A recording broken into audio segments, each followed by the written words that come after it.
Hello bachon, welcome to this amazing platform of Physics Wala. This is Nancy Rella and today we will discuss the third lecture of biotechnology and its application. Last lecture के अंदर हमने क्या किया था, एक बार हम quick recap करते हैं। लास्ट लेक्चर के अंदर हमने देखा था बायोटेक्नोलॉजी की एप्लीकेशन एग्रीकल्चर के अंदर, जिसके अंदर हमने गोल्डन राइस के बारे में पढ़ा था और हमने पेस्ट रेजिस्टेंट प्लांट बनाए थे यूजिंग आरएनए इंटरफेरेंस टेक्निक, जिसको हम मैसेंजर आरएनए साइलेंसिंग भी बोलते हैं, और फ्लेवर सेवर टोमेटो के बारे में हमने पढ़ा था। तो बायोटेक्नोलॉजी की जो एप्लीकेशन है वो एग्रीकल्चर के अंदर ख़त्म होती हैं, जिसके अंदर हमने insect resistant plant, pest resistant plant, golden rice, flavour saver tomato के बारे में हमने पढ़ाई की थी। ठीक है, जो आज का जो लेक्चर होने वाला है बायोटेक्नोलॉजी एंड इट्स एप्लीकेशन का सबसे ज़्यादा इम्पॉर्टेंट टॉपिक हम आज कवर करेंगे। आज के लेक्चर के अंदर हमने देखेंगे कि जेनेटिकली इंजीनियर्ड इंसुलिन कैसे बनाते हैं using biotechnology, as well as हम बात करेंगे जीन थेरेपी के बारे में। ठीक है, तो मतलब सीधी सी बात है, आज जो हम पढ़ेंगे वो पढ़ेंगे बायोटेक्नोलॉजी की एप्लीकेशन किसके अंदर, मेडिसिन के अंदर। ठीक है, तो चलिए हम अपना लेक्चर शुरू करेंगे और लेक्चर के अंदर क्या क्या चीज़ें हम इंक्लूड करने वाले हैं वो है genetically engineered insulin as well as gene therapy. यानी कि ये जो बायोटेक्नोलॉजी की एप्लीकेशन है किसके अंदर, मेडिसिन के अंदर। और आज मेरा गला कल से काफ़ी बेहतर है, तो आपको कोई भी चीज़ समझने में दिक्कत नहीं होनी चाहिए। ठीक है, तो चलिए शुरू करते हैं और आप हेडिंग डालिए biotechnology application. Biotechnology application, biotechnology की जो एप्लीकेशन है हम किसके अंदर पढ़ेंगे अब, इन मेडिसिन। मेडिसिन के अंदर बायोटेक्नोलॉजी की क्या क्या एप्लीकेशन है, और यहाँ पर हम दो चीज़ें पढ़ने वाले हैं।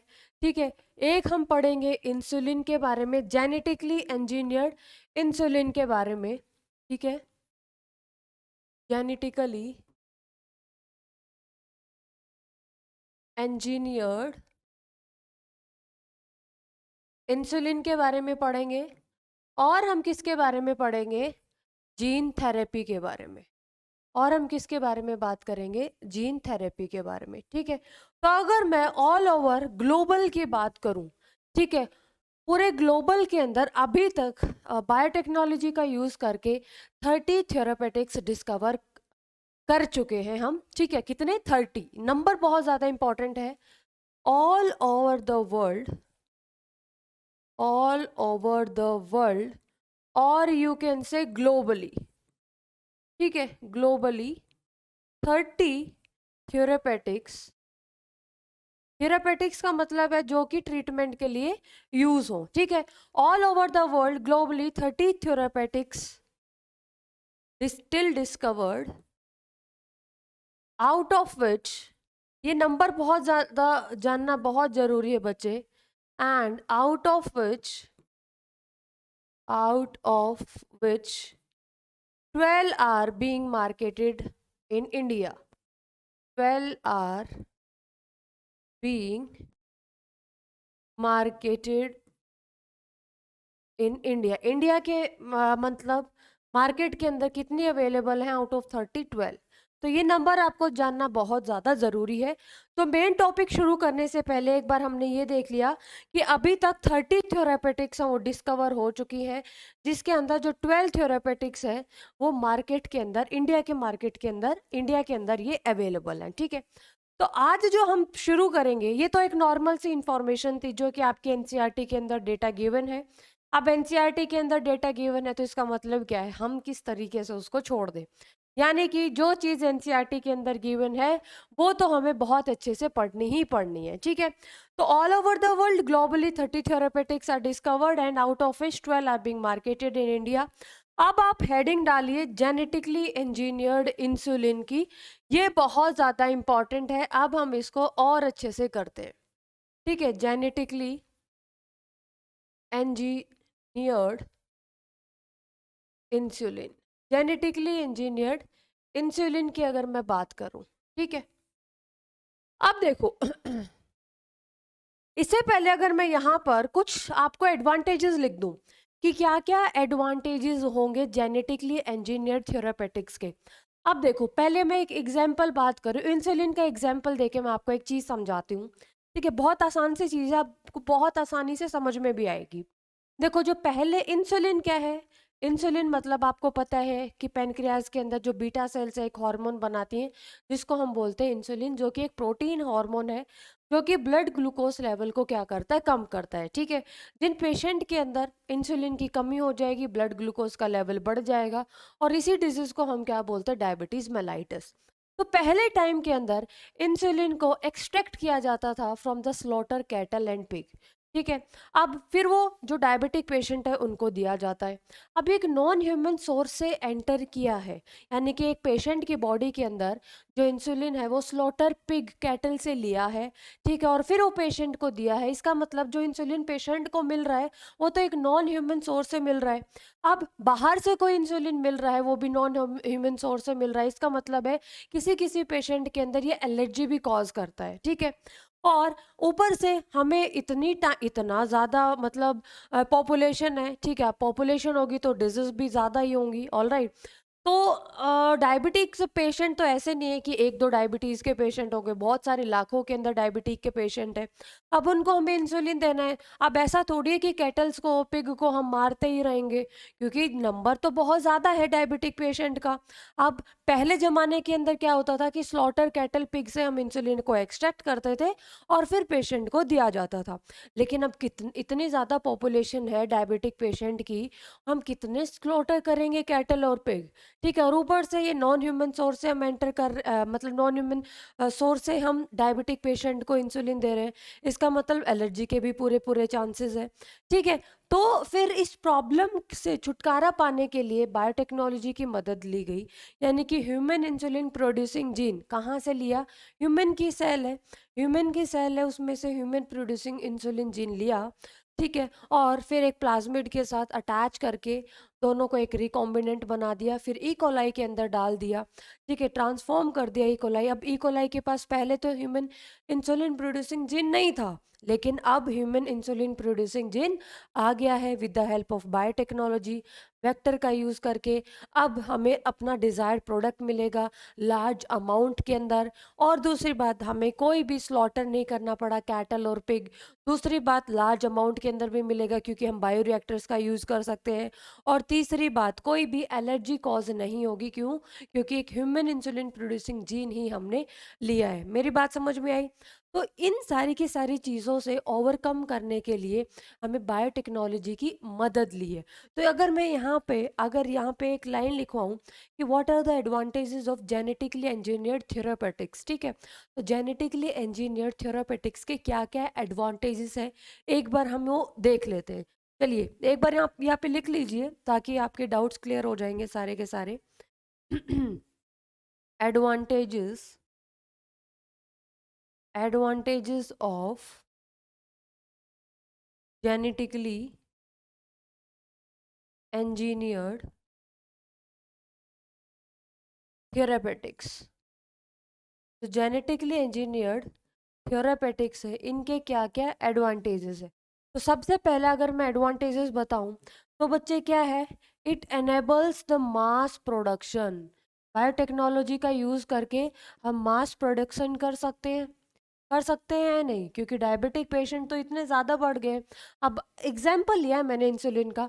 अब ऐसा थोड़ी कि मतलब ढेर सारे कैटल और पिग को हम मारते ही रहेंगे अपने फ़ायदे के लिए। ठीक है, क्योंकि फिर सारा का सारा इकोसिस्टम तो बिगड़ ही जाएगा, सारी की सारी जो इकोसिस्टम जो चेन है, फूड चेन है, वो तो ख़त्म ही हो जाएगी। ऑल राइट, तो एक इनेबल्स मास प्रोडक्शन। दूसरा क्या है बच्चे, सेफ है। ठीक है, सेफ भी है।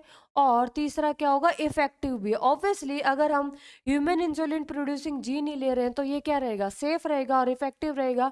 और जितने भी इम्यूनोलॉजिकल जो रिएक्शंस होती है, एलर्जी जितनी भी कोई भी पेशेंट के अंदर अगर आप इंसुलिन दे रहे हो वो भी किसी नॉन ह्यूमन सोर्स से, तो इसका मतलब है वो पेशेंट है वो एलर्जी भी कॉज कर सकता है ना। वो एलर्जी भी रिएक्शन शो कर सकता है उस इंसुलिन के खिलाफ।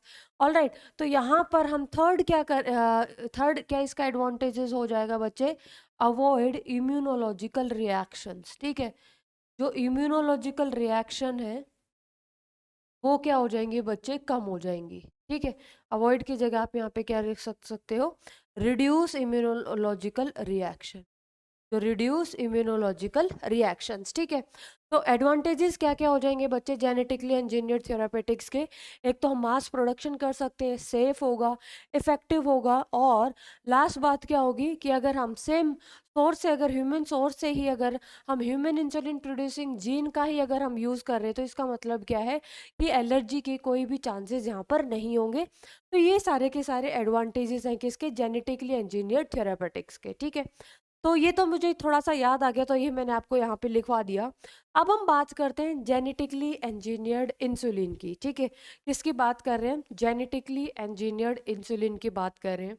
जैसे कि मैंने आपको बताया कि पहले पहले क्या किया जाता था बच्चे? स्लॉटर कैटल एंड पिग से कि पेनक्रियाज से इंसुलिन को एक्सट्रैक्ट किया जाता था, फिर पेशेंट को दिया जाता था। ठीक है, तो इसका मतलब है जो पेशेंट के पास जो इंसुलिन आया है वो नॉन ह्यूमन सोर्स से आया है, तो इसका मतलब वो पेशेंट एलर्जी भी शो कर सकता है। तो इस केस को मिनिमाइज करने के लिए, ठीक है, तो क्या किया गया? बायोटेक्नोलॉजी की मदद ली गई, यानी कि human insulin producing gene human cell से एक्सट्रैक्ट किया, ठीक है, वेक्टर की मदद से रिकॉम्बिनेंट बनाया, अब उसको ई कोलाई के अंदर ट्रांसफॉर्म कर दिया गया। अब नॉर्मल ई कोलाई के पास तो ह्यूमन इंसुलिन प्रोड्यूसिंग जीन नहीं है, लेकिन हमने बायोटेक्नोलॉजी का यूज़ करके, वेक्टर का यूज़ करके ई कोलाई के अंदर रिकॉम्बिनेंट डीएनए मॉलिक्यूल इंसर्ट कर दिया। इसका मतलब अब इस ई कोलाई के पास क्या है? ह्यूमन इंसुलिन प्रोड्यूसिंग जीन है। ठीक है, अब ये ह्यूमन इंसुलिन प्रोड्यूसिंग जीन है, अपने आप को एक्सप्रेस करेगा, प्रोटीन बनाएगा, और हमें अपना डिज़ायर प्रोडक्ट मिल जाएगा। बायोरिएक्टर्स की मदद से हम अपना डिज़ायर प्रोडक्ट ले सकते हैं। ठीक है, तो ये किस तरीके की पूरी कहानी होगी उसको समझने से पहले हम एक बार ये देख लेते हैं कि इंसुलिन के बारे में हम कुछ चीज़ें जान लेते हैं जो कि जानना बहुत ज़्यादा ज़रूरी है। ठीक है, जो कि जानना बहुत ज़्यादा ज़रूरी है। तो आइए कुछ इंपॉर्टेंट चीज़ें हम जान लेते हैं, जैसे कि इंसुलिन है। इंसुलिन इज प्रोड्यूस, ये आपको चीज़ें पता हैं ऑलरेडी, लेकिन फिर भी थोड़ा सा समझने के लिए, थोड़ा सा बेस बनाने के लिए हम ये चीज़ें करते हैं। सबसे पहले इंसुलिन, ये बच्चे जो इंसुलिन है, insulin is produce from beta cells of pancreas. जो बीटा सेल्स है पेनक्रियाज की, वो क्या प्रोड्यूस करती हैं बच्चे? इंसुलिन प्रोड्यूस करती हैं। Insulin is a protein hormone. Insulin क्या है बच्चे? इज अ प्रोटीन हार्मोन है। ठीक है, ये एक प्रोटीन हार्मोन है, और जो इंसुलिन है, थोड़ा पता तो होना चाहिए इंसुलिन के बारे में। ठीक है, जो इंसुलिन है कंट्रोल्स या फिर regulates the glucose metabolism, regulates glucose metabolism. जो ग्लूकोज का जो मेटाबॉलिज्म है बच्चे, उसको ये रेगुलेट करता है। डेफिशिएंसी ऑफ इंसुलिन, जल्दी बताओ, कुछ याद है 11th का या भूल गए? सब कुछ 0 बटा सन्नाटा है। डेफिशिएंसी ऑफ इंसुलिन, जो इंसुलिन की जो डेफिशिएंसी है, रिजल्ट्स इन, क्या होगा बच्चे? Results in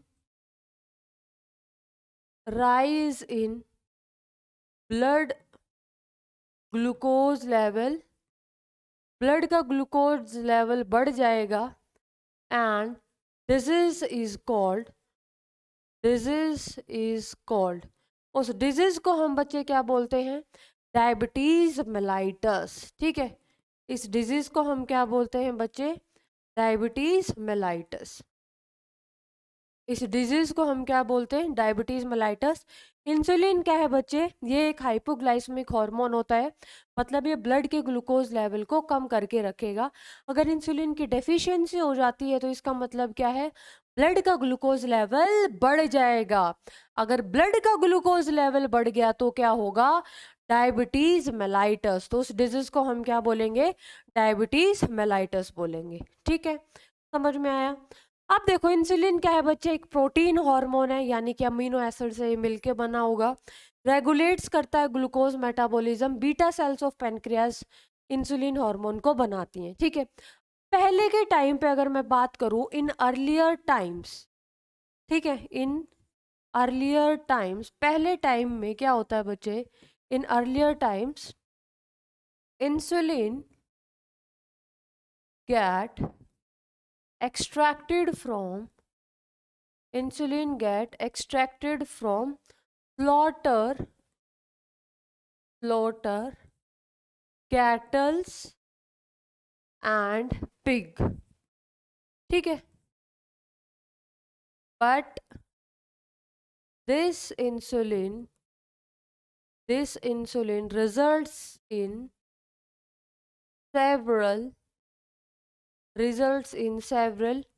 allergic reactions. बहुत सारी एलर्जिक रिएक्शन होने लगी किसके अंदर, पेशेंट के अंदर.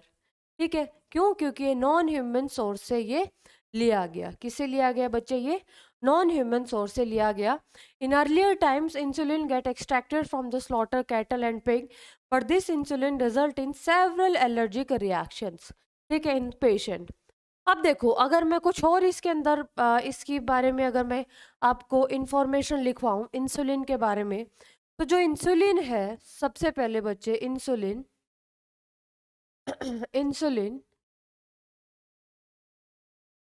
First insulin first extracted from, पहली बार जो insulin extracted from pancreas of dog by Banting and best.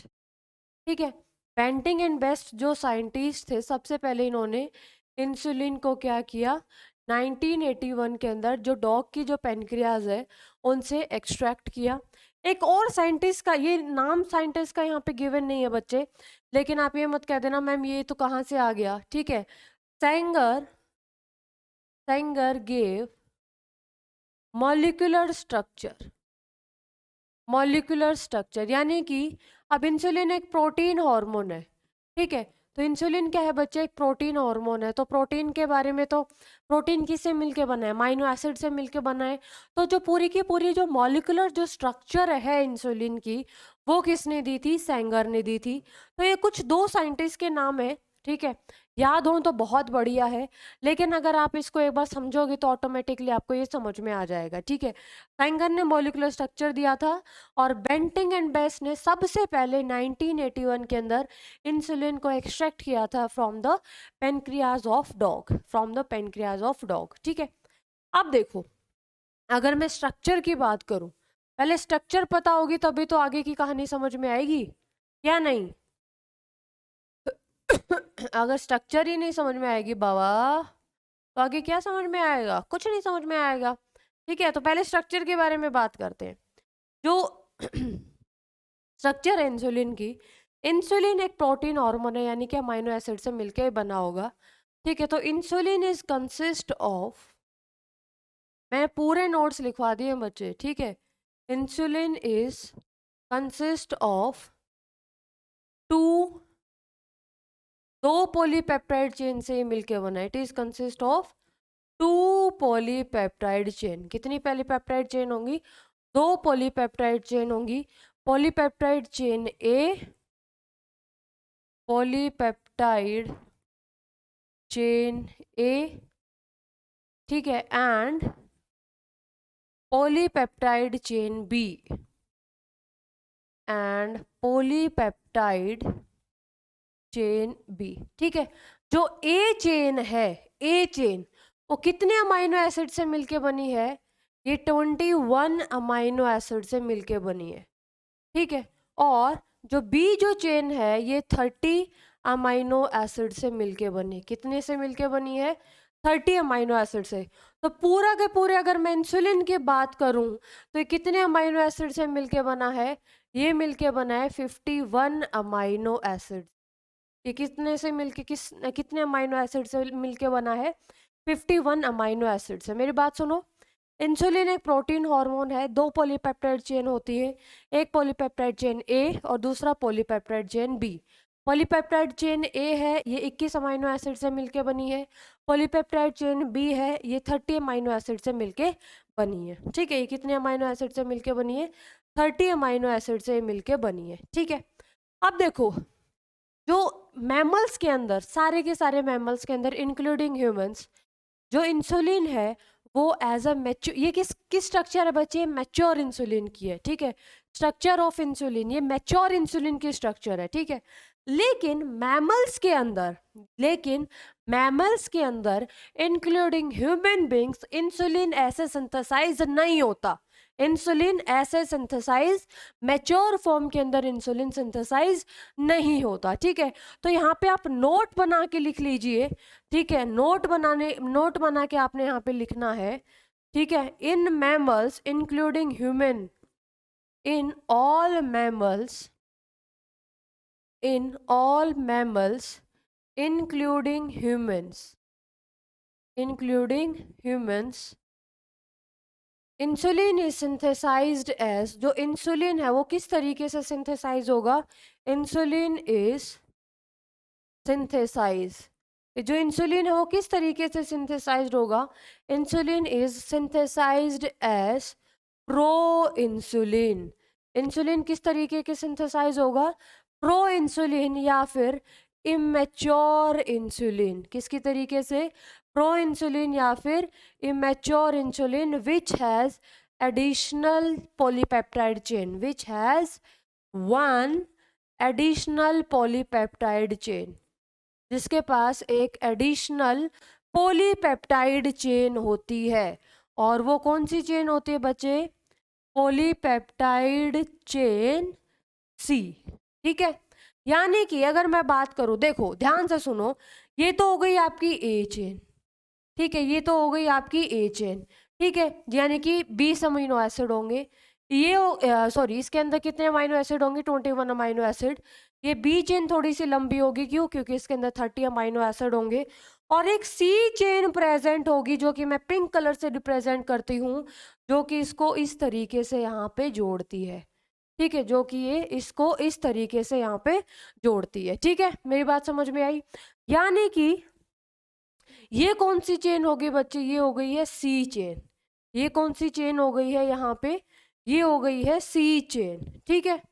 अब सी चेन के पास कितने अमाइनो एसिड हैं, ये है सी चेन, ये है सी चेन, और इस सी चेन के पास 33 अमाइनो एसिड है। इस सी चेन के पास क्या है बच्चे, 33 अमाइनो एसिड है, ठीक है। और ये जो सी चेन है ये लिंकर चेन का काम करती है, इसको हम लिंकर चेन भी बोलते हैं, क्यों, क्योंकि ये ए और बी चेन को लिंक करने का काम करती है। मेरी बात ध्यान से सुनना, देखो अगर मैं मैच्योर इंसुलिन की बात करूँ, ये इमेच्योर इंसुलिन है, यहाँ पे लिख देती हूँ मैं, ये प्रो इंसुलिन है।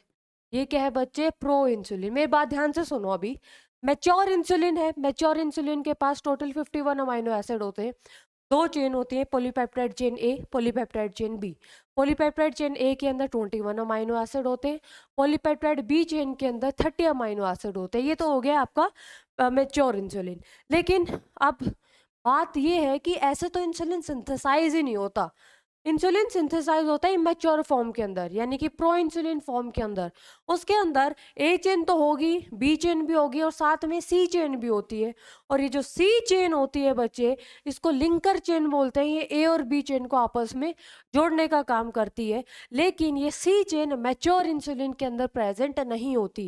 ये किसके अंदर प्रेजेंट होती है, सिर्फ इमेच्योर इंसुलिन के अंदर ये प्रेजेंट होती है, ठीक है। यानी कि मैच्योर इंसुलिन के अंदर ए और B chain, immature pro insulin के अंदर A chain, B chain, C chain. और सी चेन कितने अमाइनो एसिड से मिलके बनी है, 33 अमाइनो एसिड से ये मिलके बनी है। कितने अमाइनो एसिड से मिलके बनी है, ये 33 अमाइनो एसिड से ये मिलके बनी है, ठीक है। यानी कि ये दोनों चेन आपस में पास पास आ जाती हैं। अब देखो ये जो ए चेन और जो बी चेन है, both are joint with the help of disulphide linkage, ठीक है।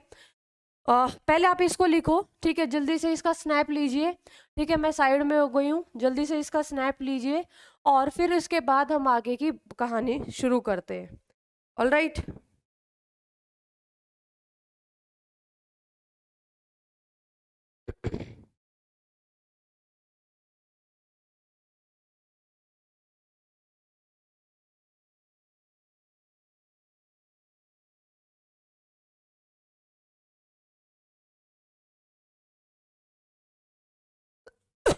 ठीक है, पहले यहाँ पे डाइसल्फाइड बॉन्ड वाला एक टॉपिक रह गया है। ऑलराइट, पहले इसको यहाँ पे इसको बनाते हैं, के बाद हम आगे की चीज़ करेंगे। इसको पहले हम ये लिखते हैं कि A and B chain are joined with the help of disulphide linkage. ठीक है, यहाँ पे एक पॉइंट और लिख लीजिए आप, नोट बना के, A and B chain are joined with the help of disulphide linkage. Disulphide linkage से दोनों आपस में जुड़ी होती। अब हम इसको नेक्स्ट पेज पे कर लेते हैं, आपके नोट्स एक साथ ही हो गए हैं। A and B chain are joined with the help of disulphide linkage. ठीक है, और मैमल्स के अंदर इंसुलिन सिंथेसाइज होता है प्रो इंसुलिन यानी कि इमेच्योर इंसुलिन के अंदर। एक बार आप इसकी स्ट्रक्चर देखिए। ठीक है, अगर मैं नॉर्मल पहले ए इंसुलिन मैच्योर इंसुलिन की बात करती हूँ, इसलिए मैंने वहां पे रब कर दिया था। यहाँ पर मैं बात करूंगी मैच्योर इंसुलिन की। ठीक है, तो यानी कि एक तो ये चेन है मैच्योर इंसुलिन की, एक तो ये हो गई ए चेन। ठीक है, ये हो गई बच्चे ए पॉलीपेप्टाइड चेन, और ये हो गई बी चेन। और दोनों ही जो चेन है वो आपस में किससे मिलके बनी है बच्चे, किससे ज्वाइंट है, डाइसल्फाइड लिंकेज से ज्वाइंट है। ठीक है, ये जो बॉन्ड हो गई ये कौन सी हो गई, डाइसल्फाइड लिंकेज। ये किसकी स्ट्रक्चर हो गई बच्चे, ये हो गई मैच्योर इंसुलिन की। ये किसकी स्ट्रक्चर हो गई बच्चे, मैच्योर इंसुलिन की। ए चेन बी चेन, और दोनों ही लिंकेज किससे ज्वाइन होंगी, ये डाइसल्फाइड लिंकेज। अगर मैं बात करूं अब इमेच्योर इंसुलिन, क्योंकि ऐसे तो इंसुलिन सिंथेसाइज होता ही नहीं है, किसकी फॉर्म में होता है, इमेच्योर इंसुलिन की फॉर्म में होता है। जैसे कि ये चेन हो गई आपकी ए चेन। ठीक है ये हो गया आपका मैच्योर इंसुलिन। ठीक है, ए चेन बी चेन। ठीक है, ये हो गई ए चेन, ये हो गई बी चेन, और एक सी चेन और प्रेजेंट होती है बच्चे। ठीक है, ये सी चेन आपने बना दी है, यहाँ पर ये हो गई है सी चेन। ठीक है, ये हो गई है ए चेन, ये बी चेन, और इन दोनों को ज्वाइन करने वाली सी चेन। सी चेन को हम क्या बोलते हैं, लिंकर चेन बोलते हैं। ठीक है, और ये है बच्चे प्रो इंसुलिन। ये क्या है, प्रो इंसुलिन यानी कि इमेच्योर इंसुलिन। कोई भी मैमल के अंदर जो इंसुलिन है वो इसी तरीके से सिंथेसाइज होता है, और इसके अंदर कितने अमाइनो एसिड होंगे, 33 अमाइनो एसिड्स होंगे। ठीक है, 33 अमाइनो एसिड होंगे। ऑलराइट, अब देखो अब देखो यूकैरियोट्स के अंदर क्या होता है कि सारे के सारे एंजाइम्स प्रेजेंट होते हैं, जिससे कि ये जो सी चेन है ऑटोमेटिकली क्या हो जाती है, रिमूव हो जाती है। सी चेन ऑटोमेटिकली क्या हो जाती है बच्चे, रिमूव हो जाती है। ठीक है, लेकिन अगर मैं बात करूं किसकी, प्रोकैरियोट्स के बारे में अगर मैं बात करूं, तो मेरी बात ध्यान से सुनना, यहाँ पर एक इम्पॉर्टेंट कॉन्सेप्ट है। ठीक है, मेरी बात ध्यान से सुनना, यहाँ पे एक इम्पॉर्टेंट कॉन्सेप्ट लगता है। मैंने क्या बोला कि मैमल्स के अंदर जो इंसुलिन बनता है वो किस तरीके से बनता है, वो प्रो इंसुलिन बनता है। ठीक है, यानी कि इमेच्योर इंसुलिन बनता है। ऑलराइट, ए चेन भी होगी, बी चेन भी होगी, और सी चेन भी होगी, लेकिन सी चेन ऑटोमेटिकली रिमूव हो जाती है क्योंकि इसको रिमूव करने वाले सारे के सारे एंजाइम यूकैरियोट्स के अंदर प्रेजेंट होते हैं। ठीक है, लेकिन अगर मैं बात करूं प्रोकैरियोट्स के अंदर, प्रोकैरियोट्स की क्यों भाई, अच्छा मुझे एक बात बताओ, जब हम बायोटेक्नोलॉजी का यूज़ करते हैं तो बायो रिएक्टर्स में हम सारे के सारा एक नंबर कल्चर करते हैं। ठीक है, जिससे कि हमें लार्ज अमाउंट के अंदर प्रोडक्ट मिलता है। तो जस्ट सपोज हमें इंसुलिन प्रोड्यूसिंग जीन ले लिया, ठीक है, जिसके अंदर सारी की सारी चेन है, ए चेन है, बी चेन है और सी चेन है। ठीक है, अब ए चेन है, बी चेन है और सी चेन है। ठीक है, अब देखो एक को चेन को सिंथेसाइज करने वाला जीन अलग होता है, बी चेन को सिंथेसाइज करने वाला जीन अलग होता है, सी चेन को सिंथेसाइज करने वाला जीन अलग होता है। ठीक है, मैं उसकी बात नहीं कर रही हूँ, मैंने एक ह्यूमन सेल लिया, ह्यूमन सेल यानी कि डीएनए, डीएनए के अंदर जीन होगा जिसके पास ए बी और सी तीनों पॉलीपेप्टाइड चेन सिंथेसाइज करने की इंफॉर्मेशन होगी। ठीक है। अब सेम हम हमने क्या किया, हमने वेक्टर का यूज़ किया, एक रिकॉम्बिनेंट डीएनए मॉलिक्यूल बनाया और हमने किसके अंदर डाल दिया, होस्ट सेल के अंदर डाल दिया। होस्ट सेल क्या होगी बच्चे, जैसे सपोज ई कोलाई यानी कि बैक्टीरिया होगी। अब मुझे एक बात बताओ, बैक्टीरिया 20 मिनट्स के अंदर डिवाइड होगा और हमें लार्ज अमाउंट का प्रोडक्ट मिलेगा। तो बैक्टीरिया के अंदर वो मशीनरी नहीं है जिसकी हेल्प से सी चेन रिमूव हो जाएगी।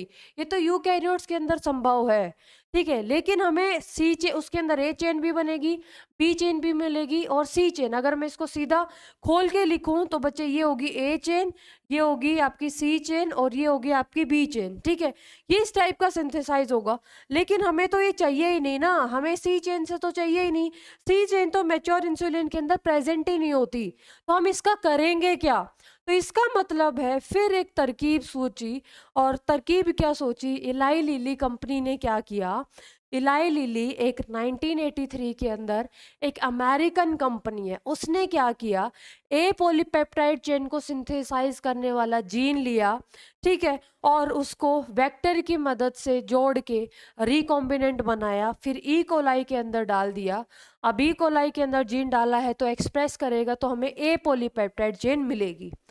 दूसरी बात, फिर जो बी पॉलीपेप्टाइड चेन को सिंथेसाइज करने वाला जीन लिया, ठीक है, उसको वेक्टर की मदद से रिकॉम्बिनेंट बनाया और उसको ट्रांसफॉर्म कर दिया किसके अंदर, ई कोलाई के अंदर, एक दूसरे ई कोलाई के अंदर ट्रांसफॉर्म कर दिया। अब दूसरे ई कोलाई के अंदर अगर ट्रांसफॉर्म कर दिया तो इसका मतलब क्या है, अब ये ई कोलाई क्या है, बी पॉलीपेप्टाइड चेन बनाएगा।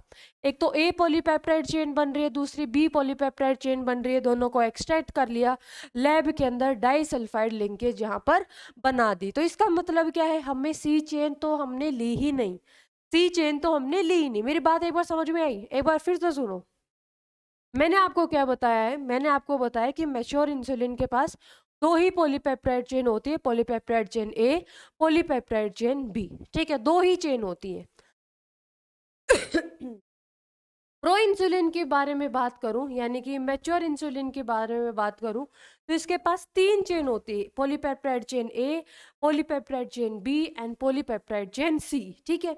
लेकिन अगर हम जस्ट सपोज मैंने जीन एक्सट्रैक्ट किया जिसके पास कंप्लीट इंफॉर्मेशन थी रिगार्डिंग इंसुलिन, उसका मैंने वेक्टर यूज़ किया, ठीक है। दोनों को, जैसे कि मैंने वेक्टर लिया और इस जीन को सेम रेस्ट्रिक्शन एंडोन्यूक्लियस एंजाइम से डाइजेस्ट कराया, रिकॉम्बिनेंट डीएनए मॉलिक्यूल बनाया, वो सारी की सारी कहानी पीछे वाले की थी, ठीक है। आप इतनी टेंशन मत लेना कि मैम आप ये क्या बोल रही हो, तो हमें कुछ नहीं समझ में आ रहा है ना। तो रिकॉम्बिनेंट बनाया, फिर इकोलाई के अंदर डाल दिया। अब इकोलाई क्या है, इकोलाई के पास तो एक जीन है जिसके पास सारी की सारी इंफॉर्मेशन है, ए चेन की भी, बी चेन की भी और सी चेन की भी, ठीक है। तो तीनों चेन बनाएगा ना, हमें तो सी चेन चाहिए ही नहीं। अब यूकैरियोट्स के अंदर तो सी चेन ऑटोमेटिकली रिमूव हो जाते हैं क्योंकि सारी इसको रिमूव करने वाली मशीनरी है, लेकिन प्रोकैरियोट्स के अंदर ऐसा नहीं होता। तो अब इसको इससे मतलब इस प्रॉब्लम्स का सोल्यूशन क्या होगा, इस प्रॉब्लम का सोल्यूशन ढूंढा इन 1981 इलाई लिली ने। इलाई लिली कंपनी ने क्या किया, कंपनी का नाम है, कभी ये सोचो साइंटिस्ट का नाम है जी नहीं, इलाई लिली एक अमेरिकन कंपनी ने क्या किया, ए पॉलीपेप्टाइड चेन को सिंथेसाइज करने वाले जीन को लिया, ठीक है। दूसरी बात, अलग से बी पॉलीपेप्टाइड चेन को सिंथेसाइज करने वाले जीन को लिया, इसको अलग ई कोलाई के अंदर डाला, इसको अलग ई कोलाई के अंदर डाला using vector and recombinant DNA बना के, ठीक है। अब एक E coli A polypeptide chain बनाएगा, दूसरा E coli B polypeptide chain बनाएगा, और दोनों को क्या कर दिया, फिर दोनों को क्या कर दिया, दोनों को फ्यूज कर लैब के अंदर दोनों को ज्वाइन करा दिया with the help of disulphide linkage, दोनों को डाइसल्फाइड लिंकेज की मदद से ज्वाइन करा दिया और हमें क्या मिला, एक मैच्योर इंसुलिन मिला, ठीक है। देखो, तो एक ये हम अपना उसकी मदद से करते हैं, पूरी की पूरी कहानी किसकी मदद से, हम ये करते हैं, जैसे सपोज एक ये है बैक्टीरिया, ठीक है, ये एक बैक्टीरियल सेल है और ये बैक्टीरियल सेल का खुद का क्रोमोसोम, और ये है प्लाज्मिड, ठीक है, और ये है ह्यूमन सेल, ये ह्यूमन सेल का खुद का डीएनए, ठीक है। तो यहाँ से हमने क्या एक्सट्रैक्ट कर लिया, ये प्लाज्मिड को मैं दूसरे कलर से रिप्रेजेंट कर रही हूँ, ठीक है, और इसके डीएनए को मैं ग्रीन कलर से रिप्रेजेंट कर रही हूँ ताकि ये आपको समझने में आसानी हो जाए। अब इस प्लाज्मिड को हमने क्या कर लिया, एक इस प्लाज्मिड को क्या कर लिया, एक्सट्रैक्ट कर लिया, ठीक है। और यहाँ से इस डीएनए से क्या ले लिया, इस डीएनए से ले लिया हमने हमारा gene of interest. Gene of interest क्या है बच्चे, human insulin producing gene, human insulin producing gene, human insulin producing gene यहाँ से लिया, ठीक है। ह्यूमन इंसुलिन प्रोड्यूसिंग जीन लिया, दोनों को डाइजेस्ट करा दिया with the same vector, digest करा दिया with the help of same restriction endonuclease enzyme, digest both with same restriction endonuclease enzyme से डाइजेस्ट करा दिया, ठीक है। और फिर वही लाइगेज से जुड़ा दिया, तो यानी कि हमें क्या मिला, एक रिकॉम्बिनेंट मॉलिक्यूल। हमें क्या मिल गया बच्चे, एक रिकॉम्बिनेंट मॉलिक्यूल जिसके पास हमारा क्या था, जीन ऑफ इंटरेस्ट, ठीक है। तो ये क्या है बच्चे, रिकॉम्बिनेंट डीएनए मॉलिक्यूल। ये क्या है, एक रिकॉम्बिनेंट डीएनए मॉलिक्यूल है, ठीक है। अब ये जो रिकॉम्बिनेंट जो डीएनए मॉलिक्यूल है, इसको किस सेल के अंदर डाल दिया, बैक्टीरियल सेल के अंदर डाल दिया, ठीक है। बहुत सारी बैक्टीरियल सेल होंगी, ठीक है, उसके अंदर डाल दिया, जिसके पास प्लाज्मिड नहीं है, क्रोमोसोम तो है, ठीक है। अब ये वाला इसके अंदर डाल दिया, और ये जब एक्सप्रेस करेगा, ठीक है, तो हमें क्या मिलेगा, ये जब एक्सप्रेस करेगा, ट्रांसफॉर्म कर दिया हमने, ये है E coli without plasmid, E coli without plasmid. ये क्या होगा बच्चे, E coli without plasmid, E coli without plasmid है, उसके अंदर ट्रांसफॉर्म कर दिया, ठीक है। और फिर लास्ट में क्या होगी बच्चे, डाउन स्ट्रीमिंग प्रोसेसिंग, ठीक है। बाकी की सारी आप पढ़ चुके हो, बायो रिएक्टर्स के अंदर हम कल्चर करेंगे, डाउन स्ट्रीमिंग प्रोसेसिंग होगी, ठीक है। उससे पहले कल्चर होगा, और हमें क्या मिलेगा, इंसुलिन मिलेगा, ठीक है। ये हमने बोतल बना दी, और इस बोतल के अंदर इंसुलिन है, और ये इंसुलिन पेशेंट को क्या किया जाता है, इंजेक्ट किया जाता है, ठीक है। लेकिन यहाँ पे ना एक प्रॉब्लम आई है, ठीक है।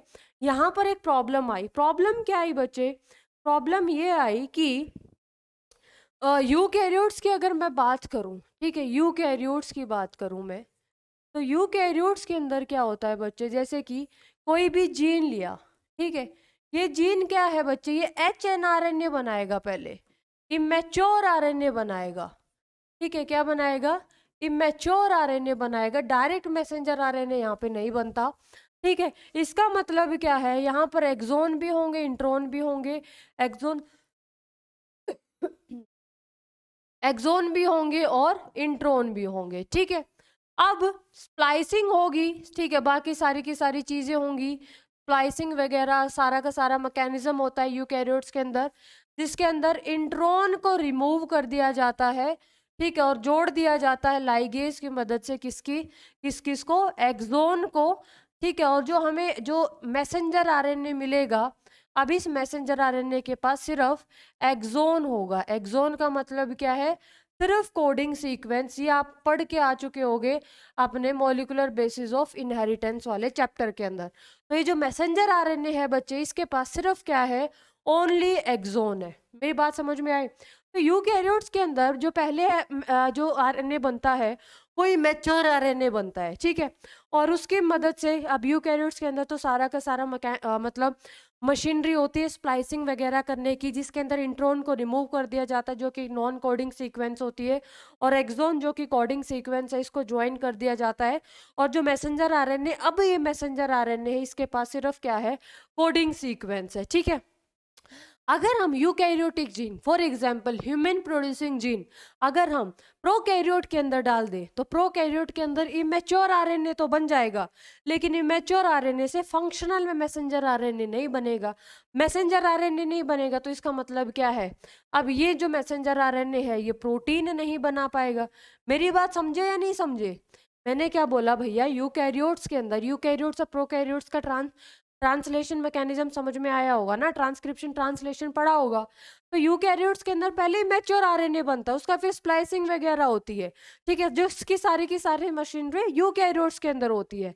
लेकिन प्रोकैरियोट्स के अंदर अगर हम अपना यूकैरियोटिक जीन डाल देते हैं, for example human insulin producing gene अगर हम डाल देते हैं, ह्यूमन इंसुलिन प्रोड्यूसिंग जीन अगर हम प्रोकैरियोट्स के अंदर डाल देते हैं, तो इमेच्योर आरएनए तो बन जाएगा, इमेच्योर आरएनए तो बन जाएगा, लेकिन यहाँ से ये मैसेंजर आरएनए नहीं बनेगा, यानी कि क्योंकि उसके अंदर तो इंट्रॉन ही नहीं होते ना, प्रोकैरियोट्स के अंदर तो इंट्रॉन ही नहीं होते, तो इसका मतलब ये स्प्लाइसिंग वगैरह मशीनरी होगी नहीं, तो किस तरीके से इंट्रॉन को रिमूव करके फिर एक्सोन को यहाँ पे जोड़ दिया जाएगा, ठीक है। तो इसकी मदद से इस प्रॉब्लम को ओवरकम कैसे करते हैं, इस प्रॉब्लम को ओवरकम किस तरीके से किया कि जस्ट सपोज इस प्रॉब्लम का ओवरकम किस तरीके से किया कि ए पॉलीपेप्टाइड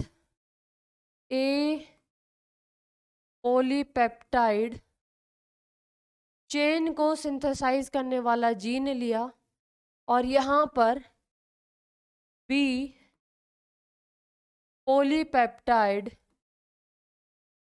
चेन को सिंथेसाइज करने वाला जीन लिया, ठीक है।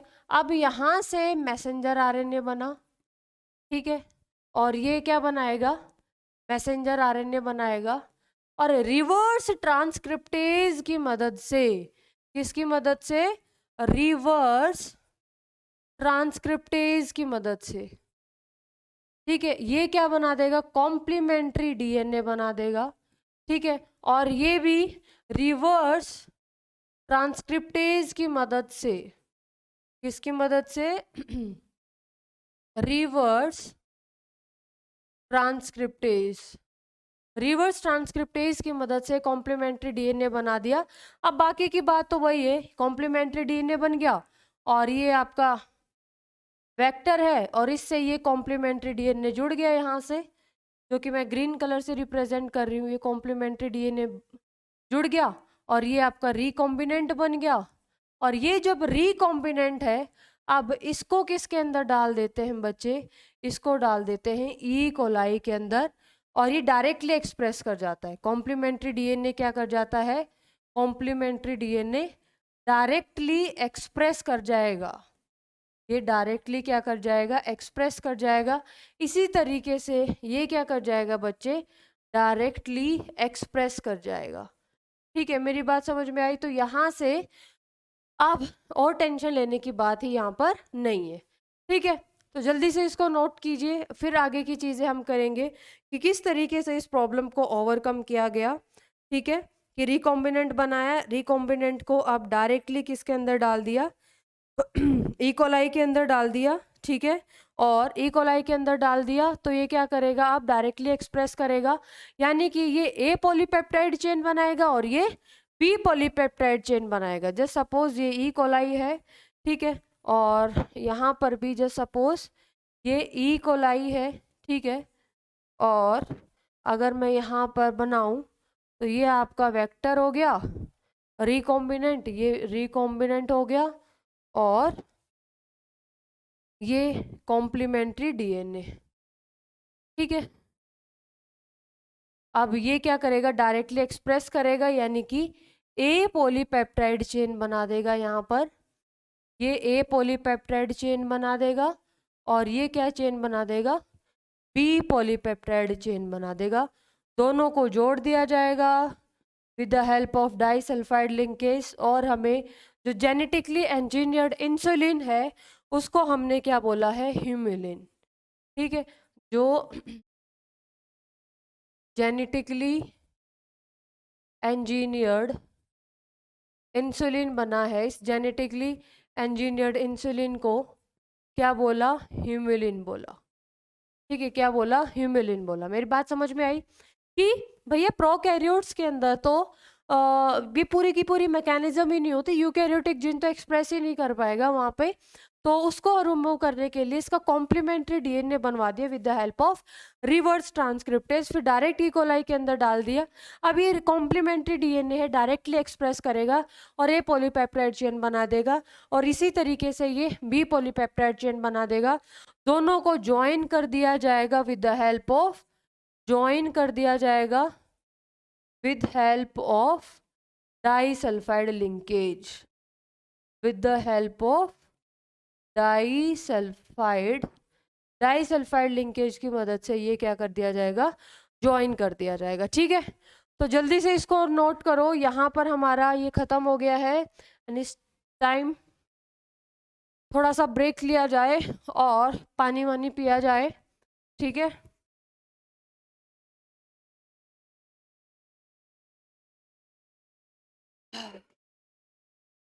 ओके चलो। तो यहाँ पर क्या खत्म होता है बच्चे, यहाँ पर खत्म होता है आपका इंसुलिन। अब हम बात करते हैं अपने नए टॉपिक की, और इस टॉपिक का नाम क्या होगा, जीन थेरेपी। ठीक है, सेकंड एप्लीकेशन देखते हैं हम, और सेकंड एप्लीकेशन क्या होगी बच्चे, जीन थेरेपी। ठीक है, देखो जीन थेरेपी का मतलब क्या है कि जस्ट सपोज कोई एक ऐसा जीन है जिसके अंदर कुछ ना कुछ डिलीशन हो गया है, ऑल राइट, या फिर कुछ खराबी आ गई है, तो इसका मतलब क्या है, वो जीन अब फॉल्टी जीन हो गया है। अब ये एक्सप्रेस भी इसका एक्सप्रेशन भी फॉल्टी होगा, यानी कि प्रोटीन भी अच्छे से अपना काम नहीं कर पाएगा। तो जीन थेरेपी का मतलब क्या होता है, जीन थेरेपी का मतलब क्या होता है कि removal of a faulty gene with the healthy functional gene is known as gene therapy. Gene therapy का मतलब क्या है, कोई भी ऐसा फॉल्टी जीन, ठीक है, फॉल्टी जीन को रिमूव कर दिया जाता है with the help of normal functional gene कोई भी फॉल्टी जीन है उसको रिप्लेस कर दिया जाता है नॉर्मल हेल्दी फंक्शनल जीन से। इसी को हम क्या बोलते हैं, जीन थेरेपी। ये मतलब बाई आफ्टर बर्थ भी किया जा सकता है, और ये बर्थ से पहले भी किया जा सकता है। ठीक है, जीन थेरेपी एक्चुअली कोई भी जो डिजीज है वो हो सकती है कि किसी एक जीन के अंदर प्रॉब्लम है, जैसे कि मस्कुलर डिस्ट्रॉफी के बारे में पढ़ा था, सिस्टिक फाइब्रोसिस के बारे में पढ़ा था आपने, या फिर कोई ऐसे डिजीज भी हो सकती हैं जो कि बहुत ज़्यादा जीन के अंदर प्रॉब्लम है, एक से ज़्यादा जीन के अंदर प्रॉब्लम है, तो कोई पर्टिकुलर डिजीज भी हो सकती है। लेकिन जो जीन थेरेपी जो आजकल ज़्यादा जो बूम पर है, ठीक है, जो परफॉर्म की जाती है वो सिंगल जीन डिसऑर्डर के अंदर परफॉर्म की जाती है, जैसे कि सिस्टिक फाइब्रोसिस हो गया, या फिर मस्कुलर डिस्ट्रॉफी हो गया, या फिर जो आज हम पढ़ेंगे एक स्किड के बारे में, सीवियर कंबाइंड इम्यूनोडेफिशिएंसी सिंड्रोम के बारे में पढ़ेंगे। तो उसको पढ़ने से पहले तो चलिए पहले हम डेफिनेशन लिखते हैं जीन थेरेपी की। तो जीन थेरेपी का मतलब क्या है, रिप्लेसमेंट ऑफ किसकी replacement of faulty gene with normal functional healthy gene. ठीक है, normal functional healthy gene, replacement of a faulty gene with the normal functional healthy gene, ठीक है, उसको हम क्या बोलते हैं, जीन थेरेपी। और जो पहली जो जीन थेरेपी है, ये ध्यान में रखना, ठीक है, जो फर्स्ट जीन थेरेपी है ये कब की गई, first gene therapy perform in year याद रखना बच्चे, 1990 के अंदर परफॉर्म की गई to a 4 year old girl, 4 साल की बच्ची थी बच्चे, 4 ईयर ओल्ड गर्ल। ठीक है, और इस बच्ची को किस चीज़ की डेफिशिएंसी थी, deficiency of ADA enzyme. ADA enzyme का मतलब क्या है बच्चे, adenosine deaminase, adenosine deaminase enzyme. ये ध्यान में रखना। और बच्चे ये ना न्यूयॉर्क के अंदर जो नेशनल हेल्थ इंस्टीट्यूट है न्यूयॉर्क के अंदर, वहाँ पे परफॉर्म की गई। जो डॉक्टर थे वो एंडरसन थे, ठीक है। और उनको फादर ऑफ जीन थेरेपी भी बोला जाता है। That is an additional information, ठीक है। तो पहली जो जीन थेरेपी है वो 1990 के अंदर की गई। ईयर सबसे ज़्यादा इंपॉर्टेंट है, बहुत ज़्यादा इंपॉर्टेंट है। यहाँ पे आप इसको इम्पॉर्टेंट मार्क कर सकते हो कि इसका ईयर बहुत ज़्यादा इंपॉर्टेंट है कि सबसे पहली जो जीन थेरेपी थी वो कब की गई। तो सबसे पहली जीन थेरेपी की गई 4 ईयर ओल्ड गर्ल के ऊपर परफॉर्म किया गया 1990 के अंदर। और उसको जो डेफिशिएंसी थी वो कौन से एंजाइम की थी? एडिनोसिन डीएमिनेज की, ठीक है। Adenosine deaminase enzyme, adenosine deaminase की डेफिशिएंसी थी, ठीक है। अब देखो जो एडीए जो एंजाइम होता है वो क्या करता है, ठीक है। और इस डिजीज को हम एडिनोसिन डीएमिनेज डेफिशिएंसी भी बोलते हैं and severe combined immuno deficiency syndrome, यानी कि एडीए स्किड बोलते हैं। अब देखो मेरी बात सुनो कि जो एडिनोसिन डीएमिनेज एंजाइम है, ठीक है, एडिनोसिन डीएमिनेज की डेफिशिएंसी हो गई है। तो ये एंजाइम क्या काम करता है, और इस एडिनोसिन डीएमिनेज एंजाइम की कमी से मतलब इम्यून सिस्टम के ऊपर क्या असर पड़ता है वो हम देखेंगे। तो मेरी बात ध्यान से सुनना। देखो हमारे दो टाइप की बोन मैरो पड़ी थी, ठीक है। जैसे कि red bone marrow, yellow bone marrow. जो रेड बोन मैरो है, रेड बोन मैरो सारी की सारी टाइप की सेल्स बनाती थी, चाहे वो आरबीसी हो, डब्ल्यूबीसी हो या फिर प्लेटलेट्स हो। डब्ल्यूबीसी के अंदर लिम्फोसाइट्स, ठीक है, दो टाइप की लिम्फोसाइट्स आपने पढ़ी थी, B lymphocytes and T lymphocyte. और इनका नाम किस लिए दिया था कि कौन मैच्योर कहाँ पर हो रहा है। जैसे बी लिम्फोसाइट है, बोन मैरो के अंदर मैच्योर हो रही है, और जो टी लिम्फोसाइट है वो कहाँ पर मैच्योर हो रही थी? थाइमस के अंदर, ठीक है। तो दोनों ही हमें इम्यूनिटी प्रोवाइड करती हैं, ठीक है। सेल मेडिएटेड इम्यूनिटी और एंटीबॉडी मेडिएटेड इम्यूनिटी प्रोवाइड करती हैं बी लिम्फोसाइट और टी लिम्फोसाइट। और ये कहाँ पर बनती हैं? रेड बोन मैरो के अंदर बनती हैं, ठीक है। अब देखो ये जो एडिनोसिन डीएमिनेज है एक सेकेंड, देखो जो डेफिशिएंसी होती है एडीए एंजाइम की, ये डिजीज कॉज करती है जिसको हम क्या बोलते हैं? S C I D, ADA S C I D, ठीक है। मैं यहाँ पे लिख देती हूँ A D A S C I D, यानी कि एडिनोसिन डीएमिनेज डेफिशिएंसी होती है, ठीक है। और ये क्या कॉज करती है बच्चे? एस सी आई डी का मतलब है severe combined immuno deficiency, severe combined immuno deficiency syndrome, ठीक है। हम देखते हैं क्यों क्यों इसको इस तरीके से बोला जाता है, वो हम देखेंगे, ठीक है। तो देखो एक जीन होता है, ठीक है, दैट इज एडीए जीन। वो एडीए जीन की अगर डिलीशन हो जाती है, तो एडीए जीन की अगर डेफिशिएंसी हो जाती है, डिलीशन हो जाता है, तो एडीए एंजाइम नहीं बन पाता, एडिनोसिन डीएमिनेज नहीं बन पाता। अब उसकी वजह से क्या होगा? इम्यून सिस्टम एकदम ठप हो जाता है, यानी कि सप्रेस हो जाता है। अब ऐसा क्या होता है? देखो एक हमारी बॉडी के अंदर एक टॉक्सिक कंपाउंड बनता है, ठीक है।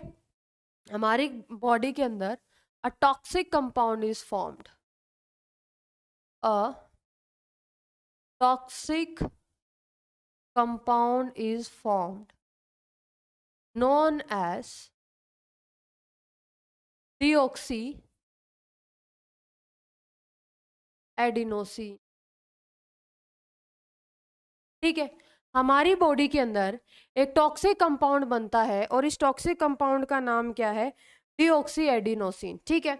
अब देखो होता क्या है कि ये जो टॉक्सिक कंपाउंड है ना, ये जो टॉक्सिक कंपाउंड अगर हमारी बॉडी के अंदर बन गया है तो क्या होगा? बी एंड टी लिम्फोसाइट नहीं बनेंगी, ठीक है।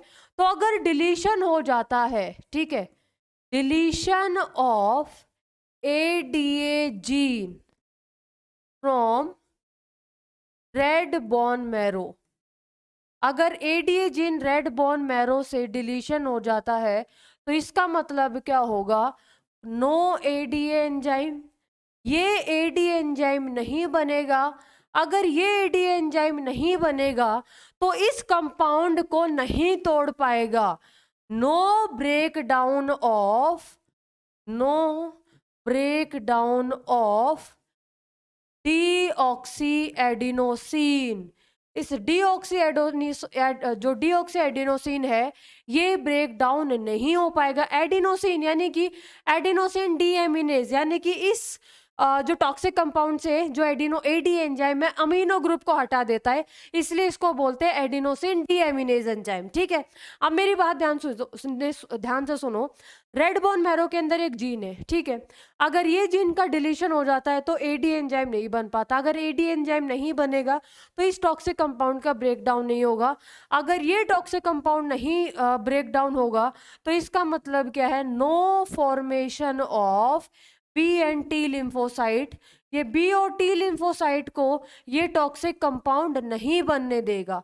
अगर बी और टी लिम्फोसाइट को टॉक्सिक कंपाउंड नहीं बनने देगा तो इसका मतलब क्या है बच्चे, इम्यून सिस्टम सप्रेस हो जाएगा। क्या हो जाएगा बच्चे, इम्यून सिस्टम एकदम से सप्रेस हो जाएगा। मेरी बात ध्यान से समझ में आई। इम्यून सिस्टम एकदम क्या हो जाएगा, सप्रेस हो जाएगा। ना तो सेल मीडिएटेड इम्यूनिटी मिलेगी बॉडी को, ना ही एंटीबॉडी मीडिएटेड इम्यूनिटी मिलेगी। इसका मतलब क्या होगा बच्चे, severe combined immuno deficiency syndrome, यानी कि कंबाइंड इम्यूनिटी नहीं मिल रही, ना तो एंटीबॉडी मीडिएटेड मिल रही है ना सेल मीडिएटेड इम्यूनिटी मिल रही है। Severe combined immuno deficiency syndrome मतलब इम्यूनोडेफिशिएंसी सिंड्रोम मतलब इतना इम्यून सिस्टम इतना वीक पड़ जाता है बच्चे का कि मतलब हमेशा उसको एक सूट के अंदर कवर होके रखना पड़ेगा। कि जो नॉर्मल तो थाउजेंड्स ऑफ जो बैक्टीरिया होते हैं हमारे जो आसपास, ठीक है, वो भी हम रजिस्टर नहीं कर पाते, जिसको ये SCID हो गया है ड्यू टू ADA डेफिशिएंसी। ठीक है, वो उनको हमेशा एक सूट के अंदर मतलब पैक होके रखना पड़ेगा। जैसे नॉर्मल कॉमन कोल्ड से हमारी बॉडी नॉर्मल रिकवर हो जाती है, लेकिन मतलब बच्चे की डेथ तक हो सकती है। इसीलिए मतलब बबल बेबी बोला जाता है उन बच्चों को जिनको ये डिजीज है, क्योंकि एकदम कवर करके रखना पड़ता है उनको। ठीक है, जैसे एड्स क्या थी, एक्वायर्ड इम्यूनो डेफिशिएंसी सिंड्रोम थी, वो एक्वायर की जाती है। ये तो बच्चे बाय बर्थ ये प्रेजेंट है, ठीक है, जीन के अंदर जेनेटिकली डिसऑर्डर है ये। मेरी बात समझ में आई। तो यहाँ पर क्या होता है, ठीक है, तो जो एडिनोसिन ADA एंजाइम है, ADA एंजाइम बी और टी लिम्फोसाइट डायरेक्टली तो बनने में हेल्प नहीं कर रहा, लेकिन यहाँ पे देखो कि एक टॉक्सिक कंपाउंड बनता है हमारी बॉडी के अंदर जिसको हम क्या बोलते हैं, डीऑक्सी एडिनोसिन। ये जो डीऑक्सी एडिनोसिन है इसको ADA जो एंजाइम है ब्रेक कर देता है, यानी कि इसका अमीनो ग्रुप रिमूव कर देता है। और जब ये ब्रेक होगा तभी हमारी बॉडी के अंदर बी और टी लिम्फोसाइट बन पाएंगी। ठीक है, अगर ये ब्रेक नहीं हुआ तो इसका मतलब क्या है, ADA एंजाइम ढंग से काम नहीं कर रहा है, यानी कि ADA एंजाइम नहीं है। इसका मतलब बी और टी लिम्फोसाइट यहाँ पर नहीं बन रही है, इम्यून सिस्टम यहाँ पे बच्चे का क्या है, वीक है। ठीक है, तो ये पूरी की पूरी कहानी थी किसकी, जीन थेरेपी। अभी तो हमने पढ़ी का है जीन थेरेपी, भी तो हम पढ़ रहे हैं कि किस जीन के अंदर, जो कि आपकी NCERT के अंदर एग्जाम्पल दिया हुआ है ADA, यानी कि एडिनोसिन डीएमिनेज डेफिशिएंसी। ठीक है, यानी कि डिलीशन हो जाता है एक जीन का बोन मैरो के अंदर। वो जीन रेस्पॉन्सिबल है किसके लिए, ADA एंजाइम की सिंथेसिस के लिए। ठीक है, मेरी बात समझ में आई। ऑलराइट, अब हम बात करते हैं इसके ट्रीटमेंट की। ठीक है, अब हम इसके बात करते हैं ट्रीटमेंट की। भाई ट्रीटमेंट किस तरीके से होगा, चलो ये भी देख लेते हैं ट्रीटमेंट।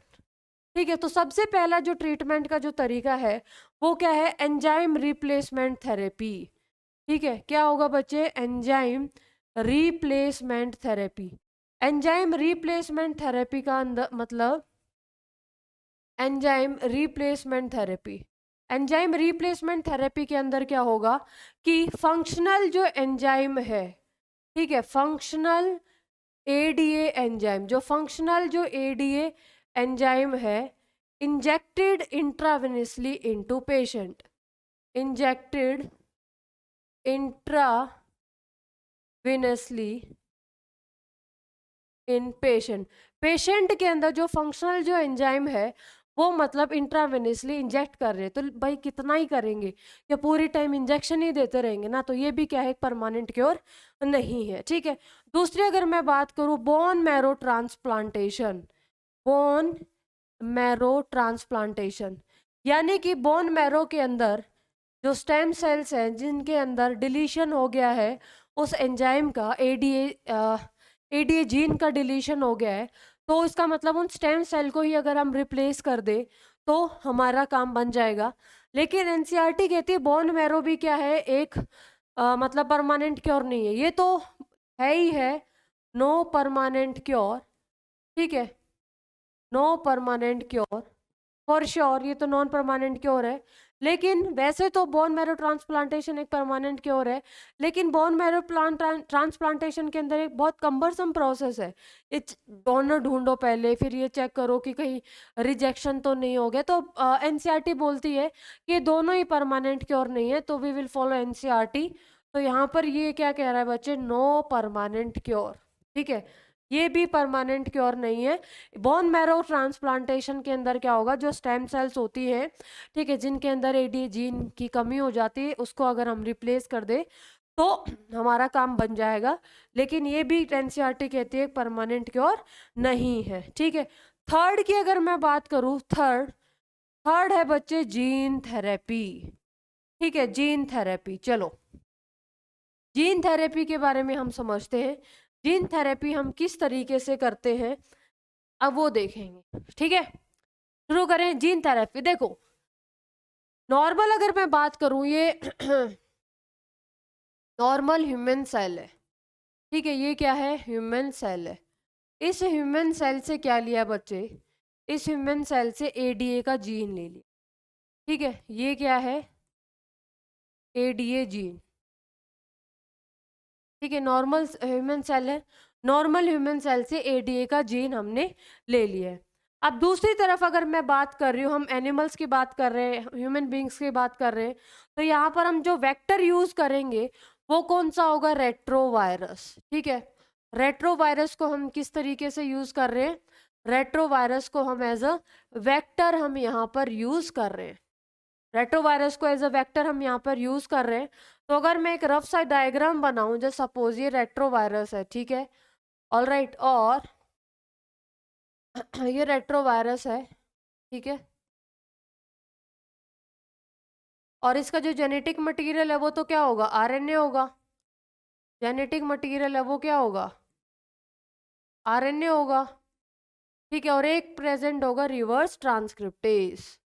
ठीक है, तो ये तो लिख दिया मैंने रिवर्स ट्रांसक्रिप्टेस, ये होगा रिवर्स ट्रांसक्रिप्टेस, और ये होगा इसका जेनेटिक जेनेटिकल मटेरियल। ठीक है, ये इसका जेनेटिक मटेरियल होगा। ठीक है, अब देखो होगा क्या, मुझे एक बात बताओ, अगर मैं इसकी बात करूं, जेनेटिक मटेरियल की सिर्फ बात करूं, तो इसके पास दो पार्ट होते हैं। ठीक है, इसके पास दो पार्ट होते हैं, एक तो होता है पैकेजिंग जीन और दूसरा होता है वायरल जीन। मैंने अलग अलग कलर से रिप्रेजेंट किया है। येलो को हम क्या बोलते हैं, येलो जो पार्ट है उसको हम बोलते हैं पैकेजिंग जीन। ठीक है, इसको हम क्या बोलेंगे बच्चे, पैकेजिंग जीन बोलेंगे। और जो पिंक से मैंने रिप्रेजेंट किया है इसको हम बोलेंगे वायरुलेंस जीन। ठीक है, ये हो गया है वायरुलेंस जीन। ठीक है, अब इस वायरुलेंस जीन को रिमूव किया जाता है, डिस्कार्ड डिस्कार्ड वायरुलेंस जीन, सिर्फ वायरुलेंस जीन है, वायरुलेंस जीन को अलग कर दिया जाता है काट के। ठीक है, और सिर्फ क्या बचता है बच्चे, ये पैकेजिंग जीन, सिर्फ क्या बचता है यहाँ पर, ये बचता है पैकेजिंग जीन। मेरी बात समझ में आई, यहाँ पर ये क्या बचता है, सिर्फ पैकेजिंग जीन। मुझे एक बात बताओ, ये तो आरएनए है, आरएनए के दो पार्ट होते हैं, रेट्रोवायरस, एनिमल्स के अंदर रेट्रोवायरस को हम एज अ वेक्टर यूज करते हैं। ठीक है, यहाँ पर देखो इसके जेनेटिक मटेरियल एक तो आरएनए होगा और एक इसके पास रिवर्स ट्रांसक्रिप्टेज होगा, ठीक है। एक ये हो गया पैकेजिंग जीन और दूसरा वायरुलेंस जीन। वायरुलेंस जीन्स को काट के अलग कर दिया जाएगा, सिर्फ पैकेजिंग जीन बचा, ठीक है। लेकिन ये एडीए जीन है, एडीए जीन अगर मैं ह्यूमन की बात कर रही हूँ तो ये तो एडीए जीन बच्चे क्या है, डीएनए है। ये एडीए जीन है तो ये क्या है, डीएनए है। अब इन डीएनए को आपस में तो इंट्रोड्यूस नहीं कर सकते, दोनों को नहीं जोड़ सकते, ठीक है। तो इस डीएनए का क्या बनाया जाएगा बच्चे, मैसेंजर आरएनए। इसका क्या बनाया जाएगा बच्चे, मैसेंजर आरएनए, ठीक है। इसको मैं ग्रीन कलर से रिप्रेजेंट कर देती हूँ। ये क्या बन गया, इसका मैसेंजर आरएनए, यानी कि यहाँ से डीएनए से आरएनए बना है, तो यानी कि ये क्या हो गया है, ट्रांसक्रिप्शन। तो ये क्या हो गया बच्चे, ट्रांसक्रिप्शन। मेरी बात समझ में आई। अब इस आरएनए को और इस को पार्ट को जोड़ दिया जाता है, ठीक है, और इंट्रोड्यूस कर दिया जाता है किसके अंदर, वायरल जीनोम के अंदर, ठीक है। किस किस को बच्चे, ये मैं एक बार रुको थोड़ा सा, क्योंकि भैया ये तो अपना डीएनए है ना, ये तो डीएनए है, ठीक है, ये तो वायरल जीन है। अब इस वायरल जीन से ये डीएनए है, डीएनए से ये क्या बनाएगा, मैसेंजर आरएनए, यानी कि ये होगा ट्रांसक्रिप्शन। अब हम इसको इंट्रोड्यूस कर सकते हैं वायरल जीनोम के अंदर, ठीक है, क्योंकि ये भी आरएनए हो गया है और ये भी क्या है, आरएनए। अब इसको हम क्या कर सकते हैं, इंट्रोड्यूस इनटू वायरल जीनोम। अब इसको इंट्रोड्यूस कर सकते हैं हम किसके अंदर, वायरल जीनोम के अंदर, ठीक है। मेरी बात समझ में आई। इसको हम इंट्रोड्यूस कर सकते हैं अब वायरल जीनोम के अंदर। ये होगी ये पूरी बात, ठीक है। भैया हम इसको डायरेक्टली इसलिए नहीं कर सकते क्योंकि ये तो डीएनए है, ये तो डीएनए है, और ये जो रेट्रोवायरस के अंदर जो जेनेटिक मटेरियल है ये क्या है, आरएनए है। तो इसका पैकेजिंग जीन लिया हमने और उसका मैसेंजर आरएनए अब हमने इंट्रोड्यूस कर दिया किसके अंदर, वायरल जीनोम के अंदर, ठीक है। अब देखो जो होस्ट सेल होगी, अब जब समझो एक ये मैंने बना दिया है फिर से, ठीक है। अब ये जो रेट्रोवायरस है, ठीक है, ये क्या है, रेट्रोवायरस है, और ये बच्चे रेट्रोवायरस है, ठीक है। अब इस रेट्रोवायरस के पास अब क्या क्या है, मैसेंजर आरएनए है, किसका, एडीए वाले का, यानी कि ये मैसेंजर आरएनए है, और एज वेल एज ये किसका है, पैकेजिंग आरएनए, और यहाँ पर ये क्या हो गया, रिवर्स ट्रांसक्रिप्टेज, ठीक है। अब ये होस्ट सेल को इन्फेक्ट करेगा। होस्ट सेल क्या है बच्चे हमारी, होस्ट सेल होगी, क्या होगी होस्ट सेल, होस्ट सेल ये होगी लिम्फोसाइट। लिम्फोसाइट किसकी तरह काम करेगी, होस्ट सेल की तरह काम करेगी, लिम्फोसाइट ऑफ पेशेंट, ठीक है। Lymphocyte of patient host cell की तरह काम करेगी। अब ये जब इसको इन्फेक्ट करेगा, आपको पता है जब ये इन्फेक्ट करेगा तो सिर्फ अपना जेनेटिक मटेरियल यहाँ पे रिलीज करेगा, ठीक है। तो यहाँ पर बच्चे ये जैसे कि इसने अपना genetic material along with reverse transcriptase इसके अंदर रिलीज किया, ठीक है। अब ये रिवर्स ट्रांसक्रिप्टेज की मदद से क्या बन जाएगा, कॉम्प्लीमेंट्री डीएनए, रिवर्स ट्रांसक्रिप्टेज, और ये जो रिवर्स ट्रांसक्रिप्टेज है अब क्या बना देगा बच्चा, कॉम्प्लीमेंट्री डीएनए बना देगा। अब क्या बना देगा, कॉम्प्लीमेंट्री, यहाँ पर ये डीएनए बन गया, ठीक है। मेरी बात समझ में आई। अब इसके अंदर क्या है, न्यूक्लियस है, ठीक है। लिम्फोसाइट के पास भी क्या होगा, न्यूक्लियस होगा या नहीं होगा, ठीक है, ये न्यूक्लियस है। और अब ये जो कॉम्प्लीमेंट्री डीएनए है ये इसका पार्ट बन जाएगा, ये इसका डीएनए लगा लो, ठीक है, ये इसका डीएनए है। अब ये जो कॉम्प्लीमेंट्री डीएनए है ये इसका पार्ट बन गया है। अब इसके डीएनए का पार्ट बन गया है तो इसका मतलब क्या होगा, इसके पास भी अब ये जीन एडीए जीन प्रेजेंट होगा, यानी कि अब ये इसका क्या बन गया है, पार्ट बन गया है। मेरी बात समझ में आई, मेरी बात समझ में आई। मैं फिर से बताती हूँ एक बार, क्या बोला मैंने, ह्यूमन सेल ली, ह्यूमन सेल के पास एडीए जीन होगा, हमने वो लिया। रेट्रोवायरस के पास जेनेटिक मटेरियल बच्चे आरएनए होता है और रिवर्स ट्रांसक्रिप्टेज प्रेजेंट होता है, एंजाइम। अब हम इन दोनों को आपस में जोड़ नहीं सकते क्योंकि एक डीएनए है एक आरएनए है, ठीक है। तो आरएनए के पास जो रेट्रोवायरस क्या, दो पार्ट होता है, पैकेजिंग जीन, दूसरा वायरुलेंस जीन। वायरुलेंस जीन को हटा दिया जाता है, सिर्फ पैकेजिंग जीन बचता है, ठीक है। और ये जो पैकेजिंग जीन है, अब इसका जो ट्रांसक्रिप्शन होगा मैसेंजर आरएनए बनेगा, अभी आपस में दोनों को इंट्रोड्यूस कर दिया जाएगा, किसके अंदर, वायरल जीनोम के अंदर। और अब इसके पास ये खुद का पैकेजिंग जीन है, और ये एडीए का क्या है, एमआरएनए है। अब ये रिवर्स ट्रांसक्रिप्टेज का यूज करके ये क्या बना देगा, कॉम्प्लीमेंट्री डीएनए बना देगा। Now this complementary DNA will become the part of lymphocyte DNA, ठीक है। अब ये लिम्फोसाइट डीएनए का अगर पार्ट बन गया है, तो अब इसको किसके अंदर इंट्रोड्यूस कर देंगे, इंट्रोड्यूस इनटू पेशेंट, पेशेंट के अंदर इसको फर्दर इंट्रोड्यूस कर देंगे। मेरी बात समझ में आई, मेरी बात समझ में आई। तो इसको हम पॉइंट्स में लिख लेते हैं, ठीक है। इसको हम पॉइंट्स में लिख लेते हैं किस तरीके से। सबसे पहला क्या होगा, लिम्फोसाइट फ्रॉम द पेशेंट, ठीक है, lymphocyte from patient taken out and culture them outside, culture किया आउटसाइड, ठीक है। कॉम्प्लीमेंट्री डीएनए, cDNA ADA, इसका जो complementary DNA introduce in lymphocyte using retrovirus as a vector, retrovirus को एज वेक्टर यूज करके introduce किया, ठीक है। और उसके बाद क्या होगा बच्चे, उसके बाद जो अब genetically engineered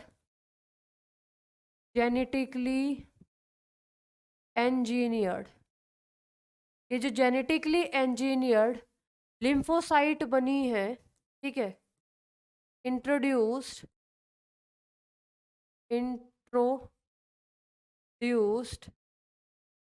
back into patient, दोबारा से पेशेंट के अंदर ये भेज दिया है, इंट्रोड्यूस बैक इनटू पेशेंट, ठीक है। लेकिन इसकी क्या है बच्चे, एक लिमिटेशन है। लिमिटेशन क्या रहेगी, लिमिटेशन यही रहेगी कि जो लिम्फोसाइट्स आर मोर्टल, ठीक है। लिम्फोसाइट का ऐसा तो नहीं है कि इमोर्टल होती है, डेफिनेट लाइफ स्पैन होगा, or mortal. So regular infusion of genetically, जो रेगुलर इन्फ्यूजन होगा किसका, जेनेटिकली इंजीनियर्ड, रेगुलर इन्फ्यूजन होगा किसका, रेगुलर इन्फ्यूजन होगा, regular infusion of genetically engineered lymphocytes, genetically engineered lymphocytes are mortal, so regular infusion of genetically engineered lymphocytes is required, ये required होगी। लेकिन इसको परमानेंट क्योर कब कर सकते हैं, ठीक है। तो इसको परमानेंट क्योर कब कर सकते हैं, हम परमानेंट क्योर करेंगे कि ये जो जीन है, gene from the bone marrow which is responsible for the synthesis of ADA is introduced in embryonic cell at morula stage. Morula stage आपको बताएं, मोरुला स्टेज के अंदर जो भी एम्ब्रियोनिक सेल्स होती हैं, उन्हीं से सारी की सारी जो सेल्स बनती हैं, ठीक है। आगे हम क्या कर सकते हैं, अगर इसका परमानेंट क्योर चाहिए, तो परमानेंट क्योर का क्या, परमानेंट क्योर, ठीक है। परमानेंट क्योर क्या होगा बच्चे, परमानेंट क्योर, जल्दी लिखिए इसको पहले, फिर हम इसका परमानेंट क्योर लिखते हैं। जल्दी जल्दी लिखिए, फिर इसका हम परमानेंट क्योर लिखेंगे कि gene from bone marrow cell, gene from bone marrow cell producing ADA enzyme, gene from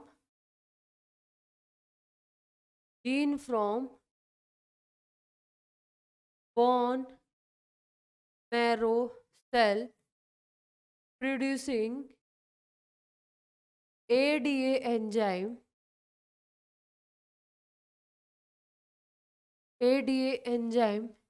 introduced into introduced in या फिर एट एम्ब्रियोनिक स्टेज।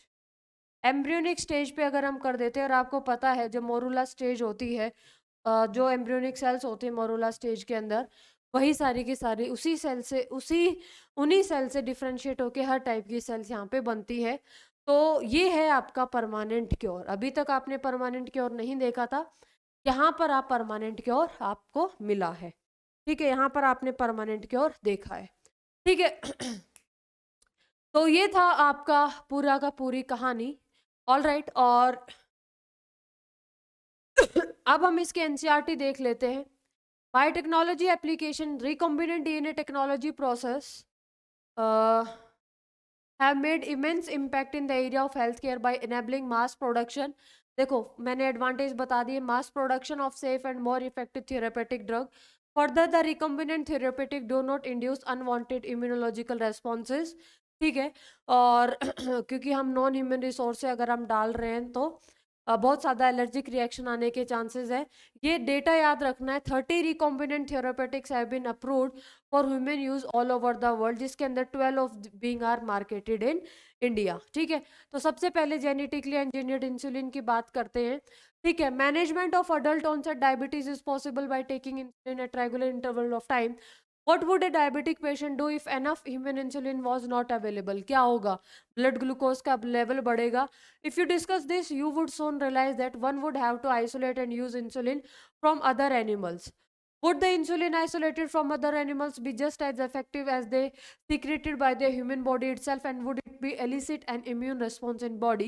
क्या सेम काम करेगा अगर दूसरे एनिमल से भी अगर हम इंसुलिन बॉडी के अंदर इंट्रोड्यूस कर सकते हैं? तो मतलब एलर्जी कॉज कर सकता है। Now imagine if the bacteria were available that could make. अब सोचो अगर बैक्टीरिया ही ह्यूमन इंसुलिन बनाना शुरू कर दे तो हमारे लिए कितनी बढ़िया बात है। सडनली द होल प्रोसेस बहुत ज़्यादा सिंपल लगने लगेगी। You can easily grow a large quantity of bacteria, जो भी हम इंसुलिन है लार्ज अमाउंट के अंदर हम यूज़ कर सकते हैं। एक क्वेश्चन दिया हुआ है कि ह्यूमन इंसुलिन का इंजेक्शन ही क्यों लिया जाता है बच्चे? क्यों? क्योंकि आपको पता है जो इंसुलिन एक प्रोटीन हार्मोन है, ये हार्मोन अगर आप ऐसे टैबलेट की फॉर्म में लोगे तो एलिमेंट्री कैनाल के अंदर ये डिग्रेड हो जाएगा, ब्लड के अंदर ये एब्जॉर्ब ही नहीं हो पाएगा, इसलिए इसका डायरेक्ट इंजेक्शन लेते हैं पेशेंट। ठीक है, तो यहाँ पे देखो insulin use for diabetes was earlier, पहले किससे एक्सट्रैक्ट किया जाता था?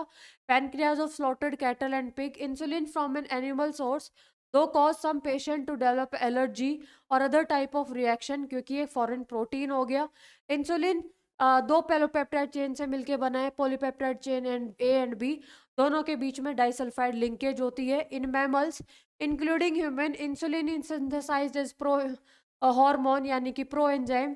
Pro hormone also need to be processed before it becomes a fully mature and functional hormone. सबसे ज़्यादा जो टिपिकल जो चैलेंज होता है वो ये है कि मेच्योर जो इंसुलिन है, इमेच्योर से मैच्योर इंसुलिन के अंदर किस तरीके से असेंबल किया जाए। ठीक है, और देखो यहाँ पे एक एक्स्ट्रा स्ट्रेच होता है जिसको हम सी पेप्टाइड चेन बोलते हैं।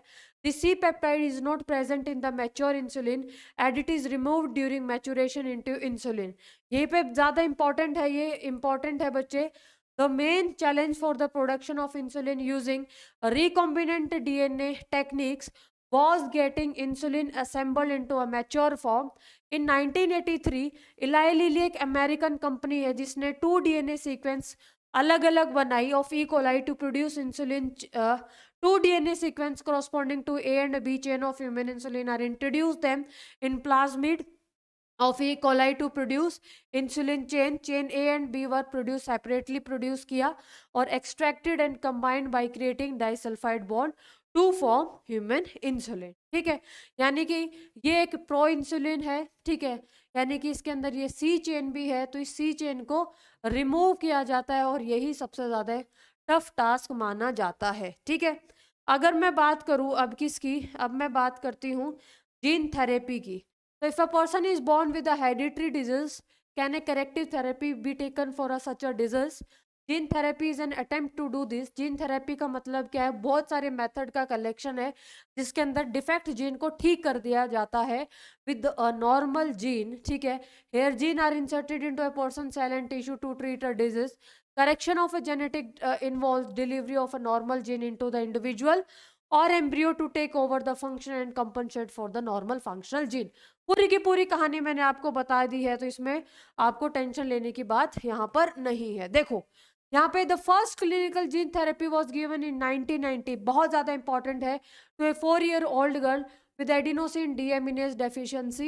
This enzyme is crucial for the immune system to function.